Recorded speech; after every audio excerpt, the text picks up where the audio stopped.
and George Soros's plans and the UN plans and Davos plans. In 2015, they planned on this massive Muslim immigration invasion into Europe. That was to 1 million Muslims into all the European countries. This was the Soros plan. Benedict stood as an obstacle to that. And in the Catholic Church, the Vatican was this voice saying, oh, no. This is a Christian civilization that we must protect. So as an advocate for at-risk children who might be subject to exploitation, do you think it would be in the best interests of those children for the U.S. Catholic bishops, U.S. Conference of Catholic Bishops, and its associated NGOs, such as Catholic Charities, to be subject to a RICO investigation by Trump's Justice Department? I do think so. After 60 years of witnessing massive clergy abuse of children, vulnerable adults, boys, girls, seminarians, and the massive cover-up by the bishops, they have no credibility whatsoever. Nothing really has changed over the last 60 years, in my opinion. Really? While policies may have been changed and massive lawsuits, we have far fewer priests, of course, but just look at what's going on in the Vatican. We now have a purported pope who is, I call him the papal predator protector. And he's sending very strong messages, I think, to all bishops around the world. What did he say recently? I had forgotten this, John. He recently said, where is it? That this was with respect to sex abuse victims or sex abusers. He said, and this is in front of all the Jesuits, I think, in Spain. He said, sex abusers are children of God, deserving of love, who deserve love and pastoral care. Well, wait a minute. I mean, yeah, I get it. God's all forgiving, but you have millions of victims out there who have never even been identified. We have to ask ourselves, would Pope Francis have said that about racists and neo-Nazis? No, of course he wouldn't. Do, and that would all apply to them. But what would it mean if Pope Francis got up and said, anti-Semitic and racist thugs are also children of God, deserving of his mercy and our love? He wouldn't say that about Donald Trump either, would he? No, he wouldn't. Who isn't even any of those horrible things. And the fact that he's got Marco Rupnik, who was excommunicated for raping nuns in satanic, blasphemous sex rituals conducted in using the sacred vessels of Mass, and he's living at the Vatican. Did you see that Italian journalist? I did. And finally, at last, wasn't that great? It's the highlight of my day watching her. But you see, he, as we know, reversed this excommunication of Rupnik. Rupnik, obviously, based on the video at the airport, is free to come and go. And it is this. He's also put Monsignor Rica in charge of the Vatican Bank. This was a diplomat, former Vatican diplomat, who there are all sorts of allegations of being caught in an elevator with a rent boy. You put, as you know, John, child sex abuse in the Catholic Church goes hand in hand with financial mismanagement, financial fraud, and corruption.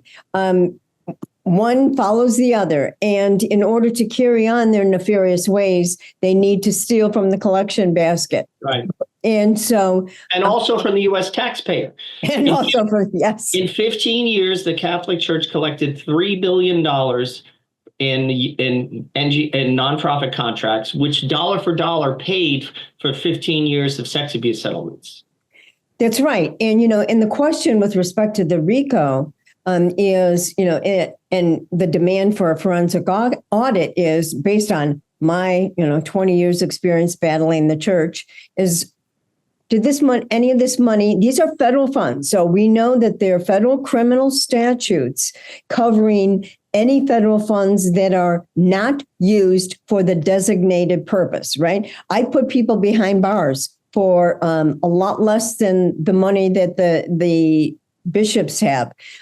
So my question is, and remember, this is what I find quite interesting. Francis, who is screaming bloody murder about the cessation of these federal funds to the bishops and in the closing of the border. I mean, why is he so overheated about this issue? Yeah. Did any of the money go to the Vatican, which we know or have been told has been suffering from all sorts of economic problems? Let me give you one case. In the Archdiocese of New Orleans, took over a charity called Second Harvest, which was designed to collect leftover food from restaurants and give it to the homeless, and it's taking the money to use to pay sex abuse settlements. Oh. I mean, it's just so why would it's not a stretch to think that the billions in federal money that they've received, that some of it's been lopped off the top to go to the private funds of the Archbishop, lopped off the top and sent to the Vatican, to clergy abuse settlements, to bishops' personal accounts, to diocesan operations. I mean, these are federal funds specifically identified to be used for certain actions. Mostly for immigrants, some of it actually trafficking and hiding immigrants, unfortunately. But so are you or someone else drawing up supporting documents to give the Justice Department to give it credibility if it were to raise such a thing? Yeah, absolutely. I mean, it's hard unless like you and I have worked in this field for many years, hard to believe that prelates who are given such notoriety and, respect are involved in some of the most nefarious things. Over the years, we've seen it. We know that Cardinal McCarrick, whom the Pope sent to negotiate his alliance with the Chinese Communist Party,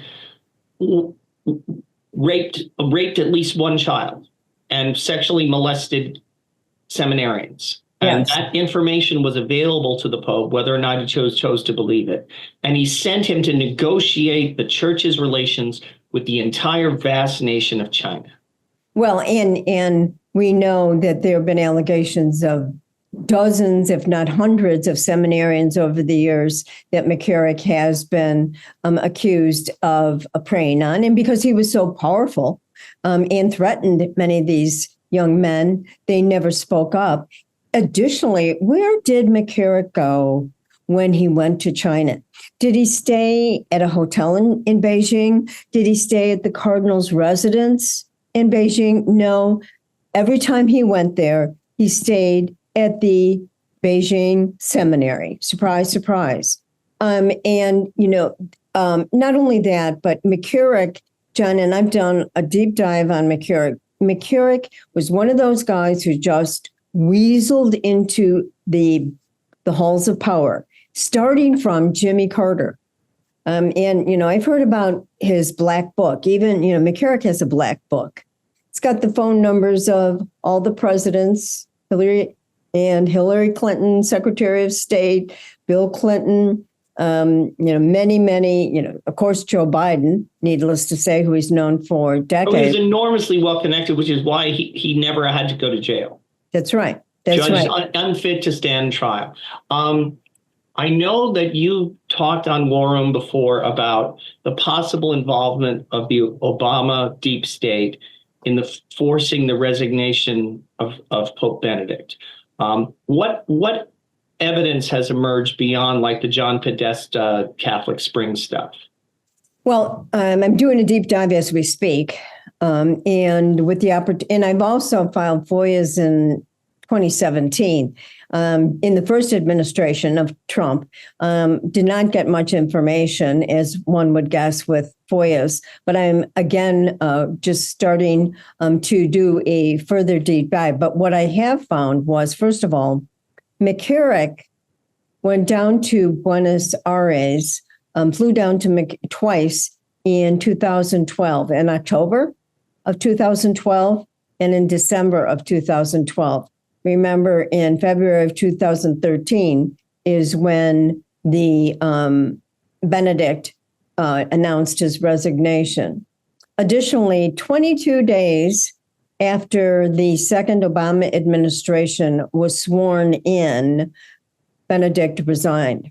And I've looked at cable traffic during the Ratzinger-Benedict papacy from the U.S. Embassy back to the State Department. And this is what I saw. They were following him very closely, and they were not pleased with what he was saying in his stances, many of which were, Common sense. Yeah, I mean, common sense. First of all, he, contrary to what's been said by this Vatican, he terminated the negotiations with the Chinese in trying to find some kind of rapprochement on appointment of bishops. He said, and was quoted in cables as saying, they cannot be trusted. So the Chinese who were trying to worm their way into the Holy See were cut off by Benedict. Secondly, Benedict brought together early on in his papacy all the Muslim imams, and he basically read the riot act to them by saying, look, you are expecting religious freedom. I'm expecting religious freedom. This is reciprocal. So when Christians are in Muslim countries and they're the minorities, I expect the majority to protect their religious freedom rights. That was reported in cables time and time again. Thirdly, as you know, he took the name of Benedict because he wanted to re-Christianize Europe. Well, in the plans, in the Soros plans, in George Soros's plans and the UN plans and Davos plans, in 2015, they planned on this massive Muslim immigration invasion into Europe. That was to 1 million Muslims into all the European countries. This was the Soros plan. Benedict stood as an obstacle to that. And in the Catholic Church, the Vatican was this voice saying, oh, no, this is a Christian civilization that we must protect. And Benedict understood that there was no assimilation, no integration, and he said so. And so here we have the pontiff standing, really obstructing the upcoming plan. I can see the motivation for why they'd want to get rid of Benedict. Yes. But do we have any evidence of them pulling strings to do it? Well, we do know that on January 1st, 2013, before the resignation was announced, that the SWIFT system, which is the global banking system, pulled the plug on the Vatican Bank. At a time, Christmas holidays, the Vatican was packed with people, which meant nobody could get money out of Vatican ATMs, out of the Vatican Bank. The day after his announcement, right, on February 12th, those banks were all turned back on. Now, I don't believe in coincidences. I mean, to me, that was very, very curious. And we know that there were a lot of moving parts. Now, this is what we call the Catholic Spring Revolution, the coup d'etat. And in my mind, John, I don't think that there is any more pivotal and consequential coup d'etat of the global elite than the one on the Vatican. Well, we've seen what these people are willing to do. They just canceled the elections in Romania because they don't like the leading candidate. That's right. They stole the 2020 election in the U.S. Right. And they imprisoned people for protesting. And we see what they're capable of.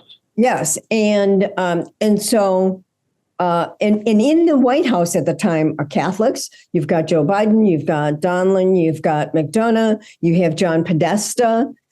They understood the power of needing to take down a great intellectual, a holy, pious man who is able to articulate both from a historical standpoint, from a moral standpoint, the importance of all these issues and say nothing. Oh, and the other person, now this is what I think is really probably this was the knife in the back of Benedict. In 2008, 9, 10, maybe, Nancy Pelosi pushed her way into the Vatican. This is all on the cables that I read. You're not going to see it many other places. And Benedict had made a policy of seeing only heads of state, but Nancy managed to get in there and met with him briefly. And then she came on. So we had a lovely conversation. We talked about the poor and the impoverished and, the wonderful social justice issues of the church and just lovely, blah, blah, blah. Okay. Uncharacteristically, Ratzinger issues immediately a statement saying, oh, no. I told her that she should not receive communion if she continues her public pro-abortion stance. I was very clear to her that abortion life is the preeminent issue in the Catholic Church. It was not a pleasant conversation. And then there was a statement coming out, in addition to the written statement, another statement. So it was a 1-2 punch with Nancy Pelosi. She could not have been pleased. Do you have any idea what it was they used to force Benedict to resign? What was the threat? Well, I think there's a lot of moving parts. I think they used whatever they could. I think Five Eyes, were all involved. I think, there was the English, the Germans, and Angela Merkel did not like Ratzinger at all. So I think they all had the access to find things. Do you think it was a blackmail thing? Do you think it was a threat of persecuting the church? What could motivate him? Because I have a lot of friends who are really bitter at Benedict for basically abandoning us to the wolves. Yeah.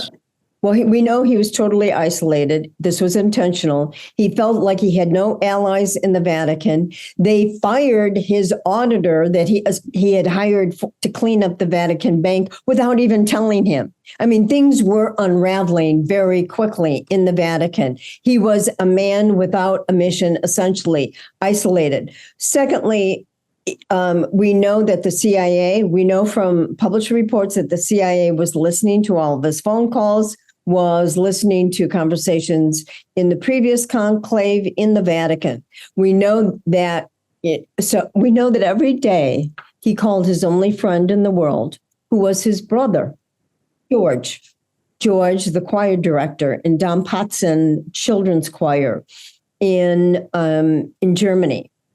And in December of 2010, people can check this, all of a sudden, a huge explosion of a scandal at the Dom Patzen Choir Boys School. They implicated his brother George as somebody who had physically but not sexually abused the boys. Corporal punishment. Corporal punishment. He, admitted to it, apologized that he doesn't do that anymore. Nevertheless, the German bishops, the first reports, I've read those first reports, Casper came out, Marx came out. I mean, this was a full court press. Now, whether there was an agreement, we're not going to continue because it dropped off the face of the earth after this immediate flurry of publicity. Was there that kind of blackmail with respect to his brother, his only living relative, essentially his only friend that he could trust? Were there threats on his life? This is like a Shakespeare play. It is. All right, let me circle back to the American aspect of it. I have argued for more than a year that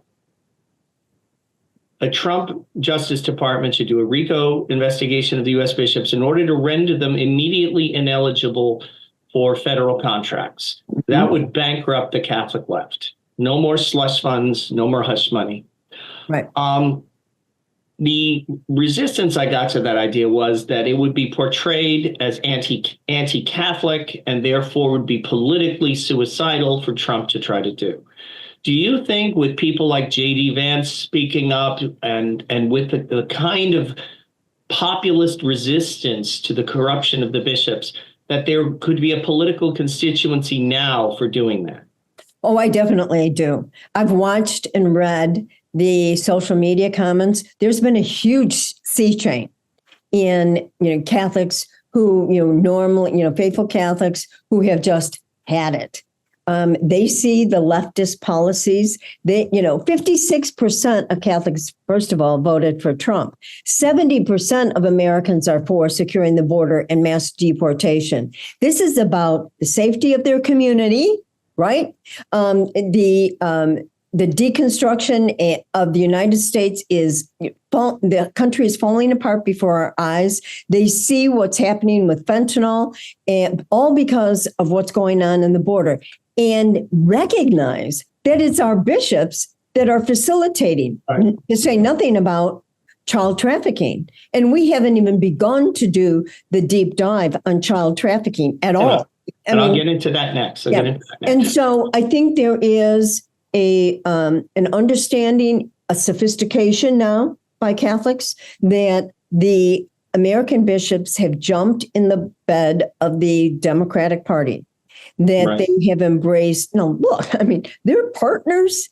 They get these big grants, but they also sub-grant to other grantees. The Catholic Church does. Catholic charities. And many of them are radical leftist legal organizations. And this is my other argument, is that in the first 30 days of the Trump administration, there have been 2 major lawsuits filed, not by the ACLU, but by the Catholic bishops against Donald Trump. And so I think we're going to see more and more Catholic bishops engage in lawfare, legal lawfare, but there's also something else going on. A couple of things going on is that we see that almost every parish bulletin that I've heard of has instructions to illegal aliens as to how to avoid ICE, how to break the law, how to avoid, legal advice of how to avoid deportation. These are in my parish bulletin. Thirdly, I think we're going to see this Alinsky left of the Catholic Church start organizing, being involved in the protests, which I think are going to continue to grow and grow. And the American Catholics are desperate to protect their children from the danger of illegal aliens. They're desperate to protect their children from fentanyl. The threat of, John, the threat of 300,000 missing children and the impact of those. Let's talk about that.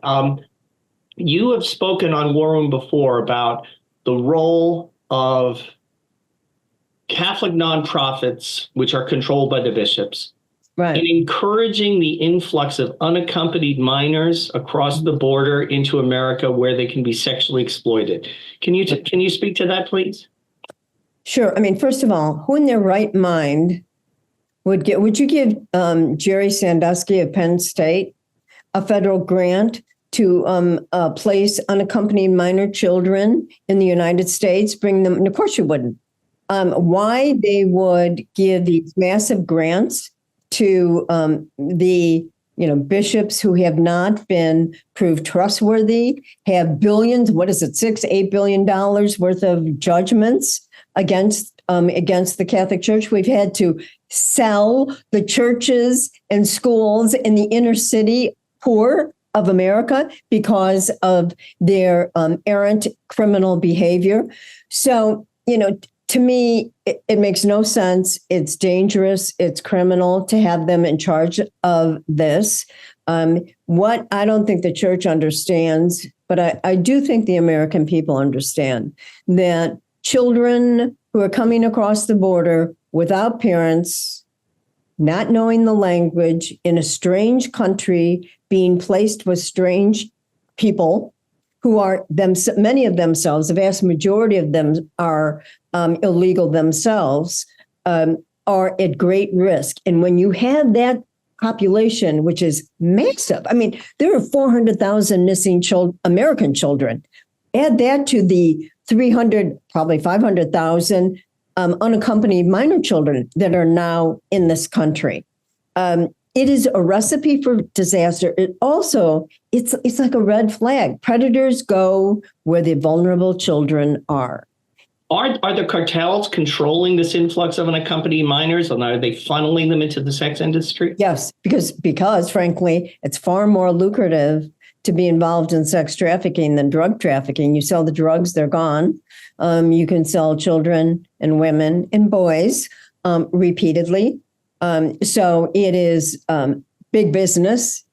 All the criminal cartels, mafia, they're all in on it. ISIS is, a big purveyor of sex trafficking because it brings in a lot of money. So, so the problem is that we need to make this case to Pam Bondi. We need Catholics, public Catholics, to make this case to J.D. Vance and Pam Bondi so that Catholics can be the face of gutting the corrupt Catholic lavender left that is the U.S. Bishops' Conference. John, you're absolutely right. And I think that's what we're doing today at the rally at the Basilica of the Immaculate Conception. I mean, I'm hammering it every chance I get. And, as far as I can see, there's some great traditional Catholics now embedded in the administration. And I am absolutely convinced that this is not an anti-Catholic agenda. This is a pro-life agenda. And what I know in talking hundreds of groups and working with all sorts of people is that the American people are the eyes and ears of law enforcement. The American people are the ones who find missing children. I mean, that was my work for many, many years. Why do you think we have Amber Alerts? Why do you think we have missing children posters at Walmart? Because the American people look at those faces and recognize them and call law enforcement. Law enforcement can't be anywhere, especially in this covert criminal operation, which is underground, constantly moving, threatening victims. So it's going to require a huge effort of the federal government and in conjunction, in a partnership with the American people. And, this is, the Catholics have, for every one Catholic that joins the Catholic Church, the research is showing 8 leave. And right. 40% of native-born Catholics leave the church, and high percentages of immigrants leave the church. Yes. There's no Hispanics in America no longer identify majority as Catholic. That is what the bishops have managed. That's right. And, and JD was absolutely right when he said, get back to your own mission. Clean up your own house, right? He was absolutely right. Their job is the salvation of souls, not, political, processes. And this is not, quote unquote, and we've got to be very attuned to the language they're using. They're using, the poor, the vulnerable. That's who we're serving. No. What people need to know is this is how these operations work. They're working in conjunction with the dangerous Mexican and Central American cartels to identify people, to bring them in to invade this country. Secondly, Catholic Charities, CRS, Caritas are overseas in places like Istanbul, Turkey, all over the world. And the UN is identifying individuals who are not vetted, who we know nothing about, handing them over to Catholic Church, the Catholic services overseas, and they're putting them in the pipeline. Well, I know of a case in 2015, Dallas Catholic Charities brought in a family from Somalia of refugees, flew them over 10 safe Muslim countries where they could have gone, brought them to the U.S., and the son went to Ohio State University and attacked his fellow students with a machete to avenge the sins of the West against Islam. Dallas Catholic Charities was paid to do that by the federal government. and 50% of its budget goes to salaries. So this is a way of creating jobs for loser leftists in the Catholic world, so that they can have comfortable salaries and feel good about themselves and say they're serving the vulnerable, when actually they have low involvement, low intensity jobs and decent salaries that they're getting from the taxpayer. I just want one last question, because we don't have that much more time. Do you think it would be beneficial for the Trump administration to explore stripping the Vatican of its immunity from sex abuse lawsuits? Because the way the Vatican is immune from sex abuse lawsuits is it pretends, using U.S. law, each diocese is a legal corporation. So the Diocese of Dallas allegedly completely runs itself, and the Vatican is just associated with it. But with Pope Francis stepping in to stop the U.S. bishops from adopting a stricter sex abuse policy, with Pope Francis firing bishops like Strickland, it's clear the Catholic Church is more like British Petroleum. Okay, it is an international corporation that has strict control over its local subsidiaries. If that is the case, what is the legal logic for the Vatican not being sued for sex abuse? I mean, I think it's long overdue, John. I think, they have proven that they, and especially this Pope has been very clear about promoting, elevating, protecting predators or cover-up artists. There's a long list, both in the United States and here. And the only way that the Catholic Church is going to wake up and pay attention to protecting its children and rooting out predators is for them to pay. And this is the only way. And, it was Benedict who said the church is going to be poorer and smaller, but it will be lively. It will be faithful. For a long time, I opposed this because I was afraid they would have to sell all the art treasures from the Vatican to Saudi Arabia, and it would be heartbreaking to see all those paintings coming out of the Vatican. But the level of corruption we're dealing with is just too profound. I think one other thing: do you think that the threat that the U.S. might allow victims of sex abuse to sue the Vatican because the Vatican's policies were ultimately responsible for the molestation of their children, do you think such a threat might influence the cardinals at the upcoming conclave to elect a pope who's not a rabid anti-American quasi-Marxist like Francis? I disagree. He's a Marxist.